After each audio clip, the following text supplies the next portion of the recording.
오늘 우리에게 주시는 하나님 말씀은 데살로니가 전서 5장 16절에서 22절까지 말씀입니다.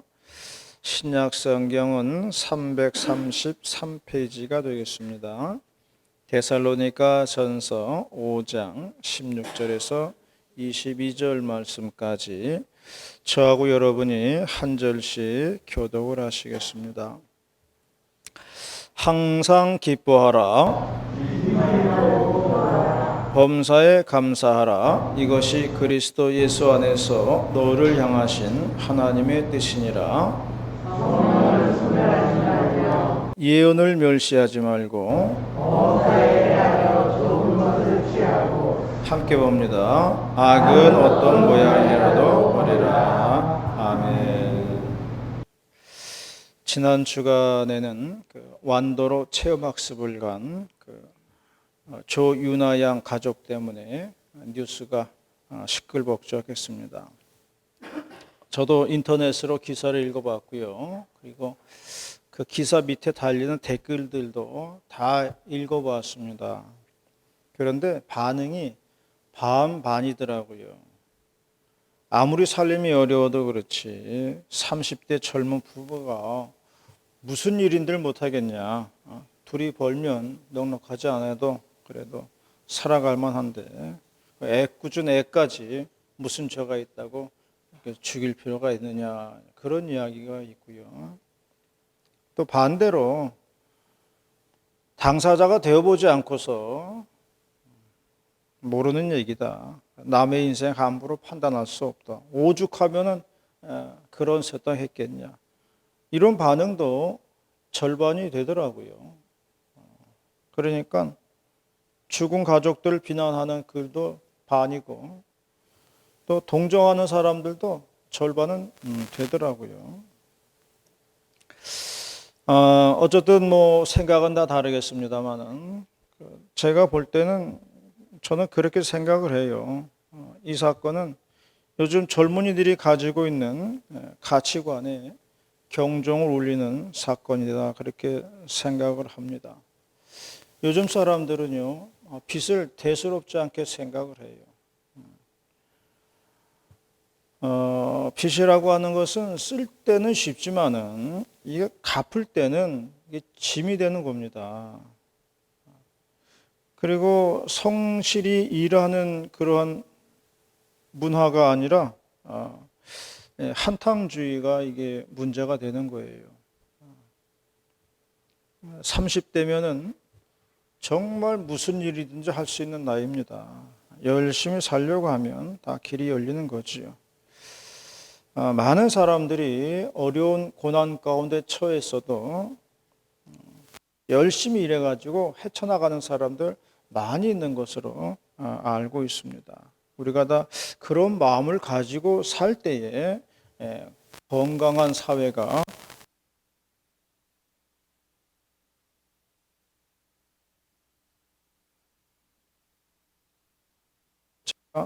고향 친구를 찾아간 적이 있어요. 근데 그 친구는 중학교를 시골에서 졸업을 하고 서울 종로 5가 시계골목에서 점원으로 일을 시작했습니다. 종로 5가 가면은 시계골목이 있어요.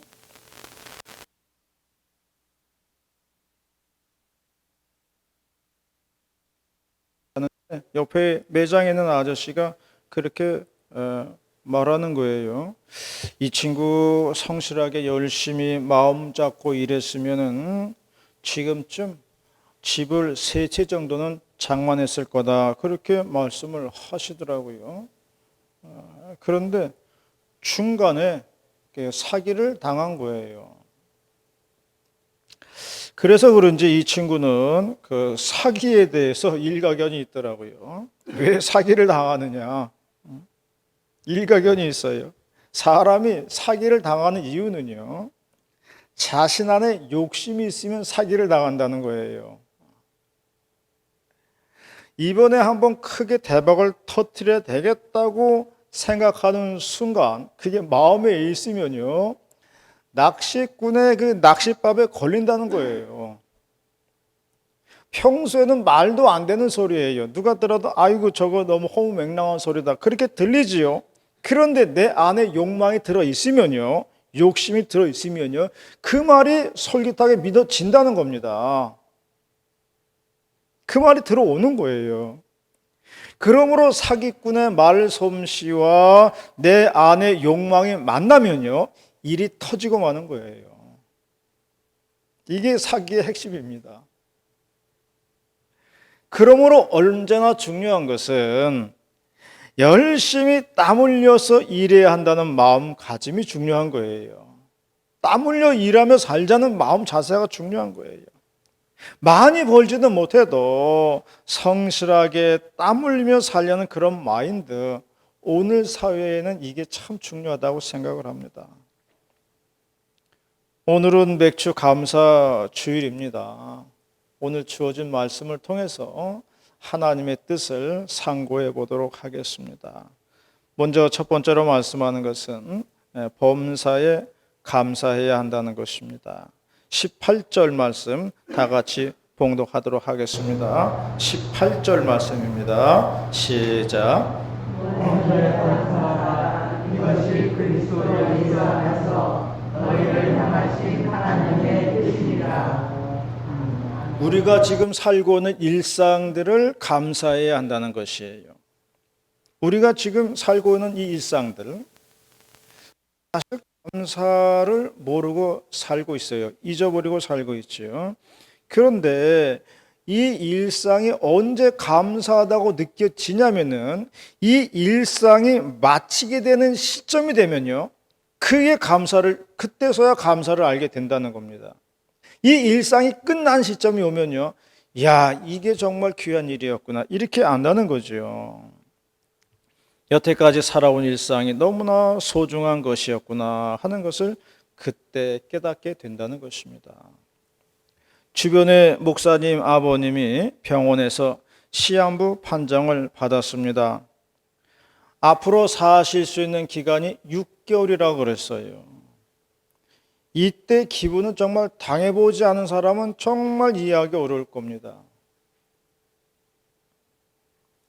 이분의 말인즉 나의 생애가 6개월 남았다고 생각을 하니 하루하루가 실감이 난다는 것입니다.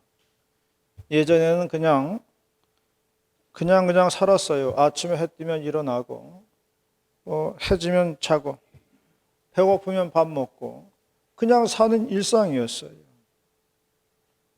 그런데 이것도 할 수 있는 기간이 6개월밖에 안 남았다고 생각을 하니까 한순간 한순간이 귀하게 느껴진다는 겁니다. 내가 밥 먹는 그 밥 한 그릇도 소중하게 여겨지고요. 뛰어노는 손주들 너무나 소중하고요. 길에 있는 풀 한 포기까지도 애착이 가는 겁니다. 하늘에 흘러가는 뭉게구름도 다 그리워지는 법이고요. 살아서 기어가는 벌레 한 마리도 기특하게 생각이 드는 거예요. 야, 저놈도 열심히 살아가는구나, 이런 마음이 드는 거예요. 내가 숨 쉬면서 살아가는 그 모든 것이 그렇게 그립고 애착이 간다는 그런 이야기입니다. 우리는 우리의 범사가 감사한지를 모르고 있습니다.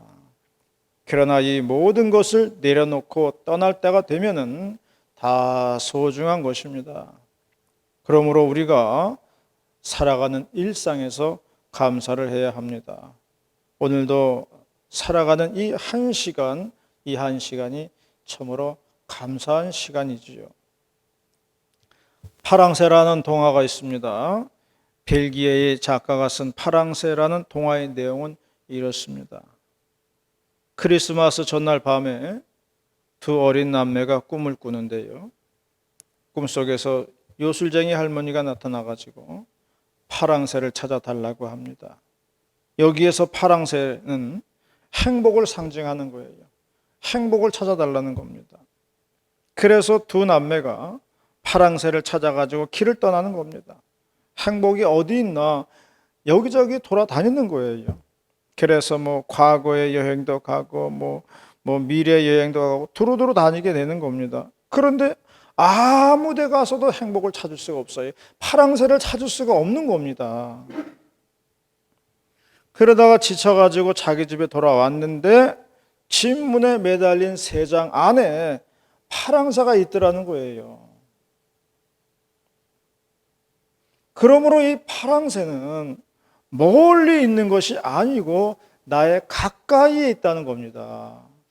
멀리서 찾을 것이 아니라 내 가까이에서 찾으면 있다는 것을 말해주고 있는 거예요. 행복이라고 하는 것은 여기저기 돌아다닌다고 만나는 것이 아닙니다. 내 인생의 행복은, 내 인생의 파랑새는 나에게 가까이 있다는 것을 말해주고 있는 것입니다. 그러므로 내가 내 일상을 소중히 여길 때 이것이 행복이라는 것을 말해주고 있는 것입니다. 그러므로 우리는 자기의 인생을 긍정해야 합니다. 자기의 인생을 부정하면 안 됩니다. 누구나 소중하게 이 땅에 태어났습니다. 필요 없이 온 사람은 없어요. 누구나 다 이 세상에서 역할이 있습니다. 목적이 있어서 온 거예요.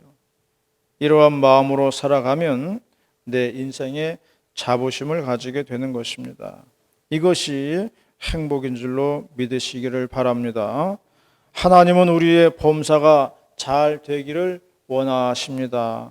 우리의 범사를 감사하는 저와 여러분이 되시기를 바라겠습니다. 두 번째로 말씀하는 것은 항상 기뻐하고 기도하라는 것이에요. 16절과 17절 말씀 다 같이 봉독하도록 하겠습니다. 16절과 17절 말씀 시작. 항상 기뻐하라. 쉬지 말고 기도하라. 그런데 어떻게 항상 기뻐할 수가 있을까요? 세상에서 들리는 뉴스는 다 불행한 소식들입니다. 우리가 살아가는 일상도 순탄하지만은 않습니다. 이러한 상황 속에서 어떻게 항상 기뻐할 수 있을까요? 이것이 문제지요. 성경에 말씀하는 것은 비록 어지러운 세상이지만은, 고단한 세상이지만은, 이러한 세상 속에서도 우리는 마음의 평온을 유지해야 한다는 것을 말해주고 있어요. 오늘 봉독하지는 않았습니다만은 앞절에 있는 15절의 말씀에 보면은 이런 말씀이 기록되어 있어요. 악을 악으로 갚지 말라는 겁니다. 그리고 선으로 악을 이기라는 것이지요. 악한 사람을 판단하는 것은 하나님의 몫이에요. 그리고 악한 사람을 벌하는 것도 하나님의 몫입니다. 하나님은 우리가 악해지는 것을 원하지 않습니다. 그래서 악에게 지지 말라는 거예요. 그래서 선으로 악을 이기라는 것입니다. 성경은 또한 악한 자를 대적하지 말라고 그랬어요. 모든 것을 하나님의 판단에 맡기라는 겁니다. 그리고 우리가 해야 할 일은 기도라는 것이에요. 모든 것을 주님의 판단에 맡긴다는 기도가 필요하다는 것을 이야기해 주고 있는 것입니다. 누가복음 18장에 보면은 예수님의 비유가 나옵니다. 도시에 하나님을 두려워하지 않고 사람을 무시하는 재판관이 하나 있었어요. 그런데 한 과부가 와서 끊임없이 와가지고 내 원수의 원한을 풀어달라고 요청하는 겁니다. 이 과부가 얼마나 재판관에게 와가지고 호소를 했든지 나중에 재판관이 지치고 말았어요. 재판관이 말하기를 내가 사람을 무시하고 하나님을 가볍게 여기지만 이 과부가 나를 번거롭게 하니까 내가 그 원한을 풀어주리라. 그렇게 하지 아니하면 늘 와가지고 나를 괴롭게 할 것이다. 그렇게 얘기를 했다는 것입니다. 예수님께서 이 비유를 마치신 뒤에 불의한 재판관의 말을 들으라는 것이에요. 불의한 재판관도 이와 같이 하는데 하물며 밤낮 부르짖는 택하신 자들의 원한을 풀어주지 않겠느냐, 그렇게 말씀을 하셨습니다. 그러므로 우리는 하나님께 쉬지 말고 기도해야 한다는 것을 말씀해 주고 있는 것입니다. 분당에서 아주 큰 대형교회를 하시는 분당 우리 교회에 이찬수 목사님이라고 계세요. 전문 목사님인데 분당에서 아주 크게 목회를 하시고 계십니다. 이분의 간증을 보면요, 그런 이야기 하더라고요. 자신의 아버지는 정말 교회를 사랑하는 분이셨다는 겁니다. 조그만 개척교회 목사님이셨는데 교회를 위해 가지고 40일 금식 기도를 들어가셨다는 거예요. 그런데 금식 기도 하다가 17일째 되던 날에 세상을 떠나셨다는 거예요. 돌아가신 거예요. 그 어린이 아들은 그 당시에 이해할 수가 없더라는 거예요. 아니, 교회를 위해서 금식 기도를 했는데 교회를 일으켜 세워주기는커녕 그 담임 목사를 데려가 버린다는 게 이해가 안 되더라는 거예요. 그래서 하나님이 원망스러웠다는 겁니다. 그런데 또 더 이해하기 어려웠던 거는 아버지도 아니고 하나님도 아니고 어머니였다는 거죠. 목사 남편이 싸늘한 시신이 돼가지고 돌아왔어요. 그러면은 어머니가 목사직에 대해서 회의도 들고 낙심도 할 텐데 그 어머니가 어릴 때부터 그렇게 얘기를 했다는 거예요. 너는 커서 목사가 돼야 된다. 너는 꼭 커서 목사가 되거라. 그렇게 얘기했다는 거예요. 하나님이 네 아버지를 빨리 불러가셔가지고 미처 열매를 거두지를 못했어. 그러니까 자식인 네가 아버지의 뒤를 이어가지고 열매를 거두어야 된다. 그렇게 얘기를 했다는 거예요. 그 소리가 막내인 그 아들한테 그렇게 아버지의 뒤를 이어서 목사가 되라고 하시는 어머니의 말씀이 그렇게 그때는 싫었다는 거예요. 근데 어머니의 끈질긴 기도로 30살이 돼가지고 목회의 길로 들어섰다는 거지요. 그리고 기도만 하고 열매를 거두지 못하고 돌아가신 아버지의 그 기도의 열매를 지금 자식인 내가 지금 받더라는 거예요. 받고 있더라는 겁니다. 그래가지고 지금은 말도 안 되는 놀라운 방법으로 정말 설명이 안 되는 신비한 방법으로 그 열매를 거두어 드리고 있다는 거예요. 이렇게 간증을 하고 있습니다. 이분이 한국교회에 신선한 충격을 던져 주었어요. 교회는 5천 명 이상 되면은 목회하기가 어렵다는 거예요. 그래가지고 5천 명 이상 되면은 교회를 새로 만들어가지고 내보내는 겁니다.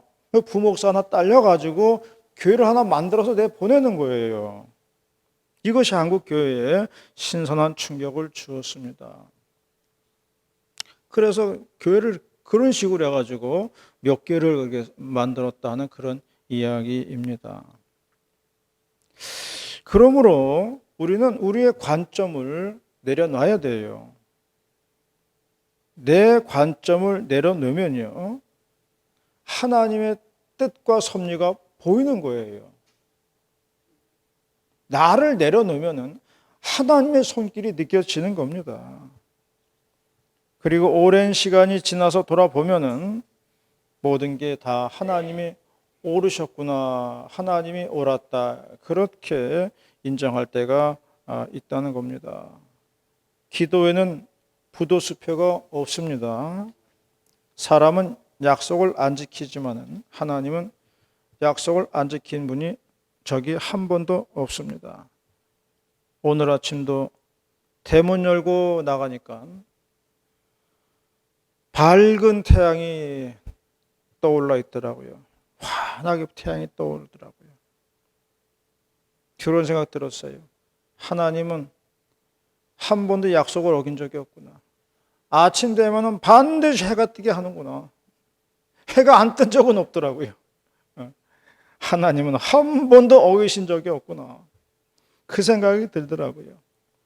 우리가 눈물의 기도의 씨앗을 뿌리면요, 언젠가는 열매를 거둔다는 것을 기억하시기 바랍니다.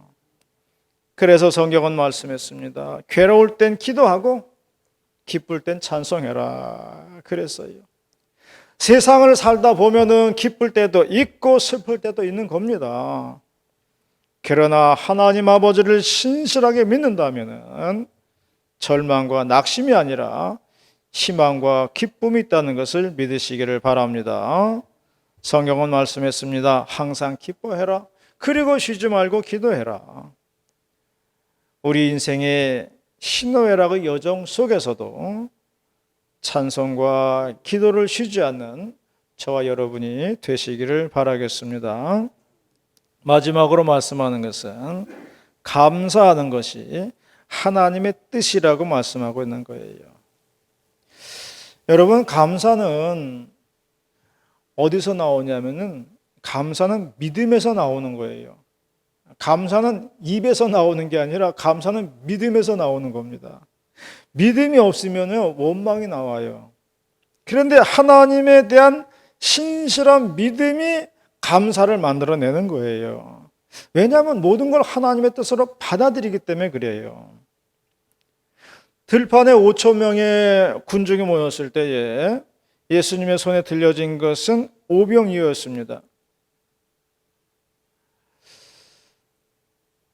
그런데 예수님은 그것을 가지고 감사 기도를 하셨다는 거예요. 그러한 감사 기도가 있은 뒤에 5천 명이 먹는 기적이 일어났다는 것입니다. 그래서 우리의 감사가 기적을 만들어낸다는 것입니다. 감사는 믿음이라고 했습니다. 믿음이 기적을 만들어낸다는 것을 말씀하고 있어요.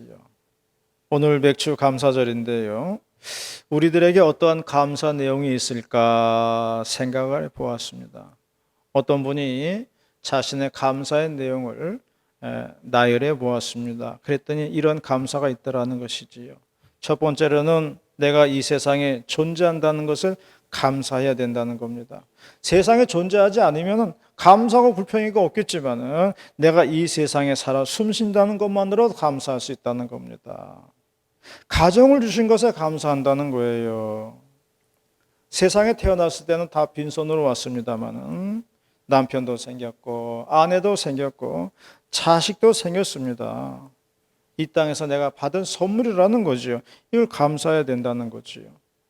일용할 양식을 주신 것을 감사해야 된다는 겁니다. 넉넉한 살림살이 아니지만은 밥을 굶으면서 살지는 않았어요. 먹고 싶은 거 있으면 언제든지 먹을 수 있습니다. 이거 감사해야 된다는 거지요. 구원받은 것에 대한 감사입니다. 많고 많은 사람들 중에서 특별히 나를 불러가지고 구원시켜 주었다는 겁니다. 나의 죄를 씻어주시고 십자가를 치시고 돌아가셨다는 것이 감사하다는 것입니다. 하나님의 일을 하는 것에 대한 감사입니다. 직분을 주셔가지고 목사로, 장로로, 권사로, 집사로 일꾼을 삼아주시니 감사하더라는 겁니다. 우리가 직분을 갖고 수고하는 것은 하나님께서 우리를 일꾼으로 삼아주셨기 때문입니다. 그러니 감사하다는 거지요. 우리는 살아가면서 감사를 잊고 살아가고 있습니다. 사람이 가장 큰 사랑을 받는 시기는요, 우리가 너무 어렸을 때, 갓난쟁이였을 때, 그때 가장 큰 사랑을 받고 산다는 겁니다. 근데 우리는 그때를 기억하지 못하잖아요. 가장 큰 사랑을 받고 사는 그때는 우리가 기억을 못하는 시점입니다. 하나님께서 우리가 살아가는 데 있어가지고 감사한 것들을 많이 주셨다는 겁니다. 이러한 것도 우리가 잊지 말아야 한다는 것입니다. 토끼와 거북이 이야기가 있지요. 우리가 잘 아는 동화의 내용입니다. 토끼와 거북이가 달리기 시합을 했어요.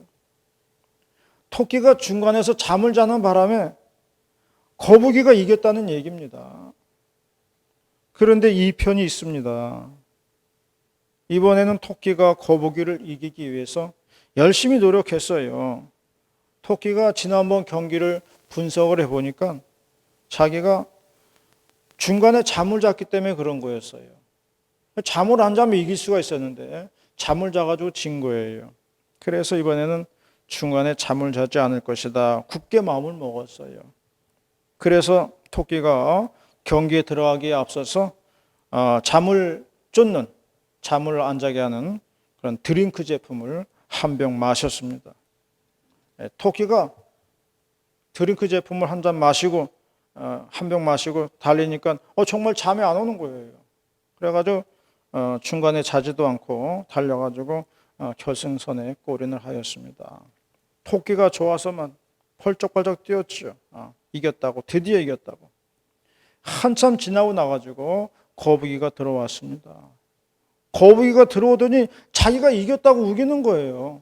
내가 이겼다는 겁니다. 토끼가 아니 내가 먼저 들어왔는데 왜 우기냐고 그렇게 따졌습니다. 그러니까 거북이가 하는 말이 너 약물 복용했잖아 그러는 겁니다. 약 먹었다는 거예요. 심판이 그 말 듣고 도핑 테스트 해보니까 정말 약물 복용이 나오는 겁니다. 양성 반응 나왔어요. 그래가지고 탈락해진 거예요. 그래서 결국에 거북이가 승리를 거두었다고 하는 그런 이야기입니다. 우리는 거북이 같아요. 달리는 재주도 없고요. 토끼처럼 꾀도 없어요. 그래도 묵묵히 예수님 한 분 믿고 살아오면 하나님을 내 인생을 승리의 길로 인도하신다는 것을 믿으시기를 바랍니다. 우리는 부족하게 많은 사람들이에요. 가진 것도 없고 솔직히 재주도 없어요. 세상도 잘 몰라요. 그런데 비록 이러한 거북이같이 느린 걸음으로 살지만은 하나님 믿고 의지하고 따라가면은 하나님의 우리의 길을 인도하시고 결국 승리하게 만드신다는 것을 믿으시기를 바랍니다. 그러므로 우리는 감사할 수가 있는 것입니다. 그러한 감사와 찬송을 드리는 우리 모두가 다 되시기를 축원합니다. 기도하시겠습니다. 은혜롭고 자비로우신 하나님 아버지 고맙습니다. 오늘 맥주 감사절을 맞이해서 오늘 감사와 찬송과 영광을 돌려드립니다. 굽이굽이 살아온 인생 속에 하나님의 도움의 손길을 보고 감사의 손길을 우리가 체험하며 살아왔습니다. 이 시간을 빌어서 하나님께 영광과 찬송과 존귀를 올려드리며 더욱더 하나님 실망시켜드리지 아니하고 감사하며 사는 그러한 믿음 생활 될 수 있도록 인도하여 주시옵소서. 할렐루야 감사드리며 우리 구주 예수님의 이름으로 기도 올리옵나이다. 아멘.